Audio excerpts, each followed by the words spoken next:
আজকে আমি সুজির পান্তুয়া করেছি, সেটাই শেয়ার করেছি। কড়াতে ঘি দিয়ে সুজিটাকে হালকা করে ভেজে নিলাম, লাল করে ভাজলে হবে না। ভাজা হয়ে গেছে, দুধ ঢেলে দিয়ে একটা ডো তৈরি করে নিয়েছি। হয়ে গেছে আমার ডো, এর থেকে বেশি শক্ত করবো না। সুজিটাকে নাবিয়ে রেখে দিলাম, ঠান্ডা হতে হতে ততক্ষণ একটা চিনির সিরাপ তৈরি করে নিয়েছি। 1 কাপ চিনিতে 1.5 কাপ জল দিয়ে আর ছোট এলাচ দিয়ে চিনির রসটাকে তৈরি করে নিলাম। সুজিটা ঠান্ডা হয়ে গেছে, ঘি দিয়ে হাতে ঠেসে নিয়েছি, হাতে একটুকু লাগেনি। হাতে একটুখানি করে ঘি দিয়ে আর ছোট ছোট করে লেচি কেটে গোল করে নিলাম। এমন ভাবে গোল করতে হবে, পুরো প্লেন করে নিতে হবে, নাহলে ভাজার সময় ফেটে যাবে।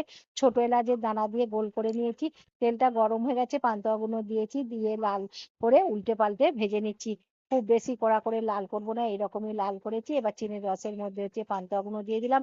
20 মিনিট রাখার পর আপনাদের সঙ্গে শেয়ার করছি পান্তুয়াগুলো কতটা নরম তুলতুলে হয়েছে। ভালো লাগলে চ্যানেলটিকে সাবস্ক্রাইব করবেন, লাইক করবেন, পাশে থাকবেন, সবার সঙ্গে শেয়ার করবেন। আর একটা কেটে দেখাচ্ছি, দেখুন কতটা নরম তুলতুলে।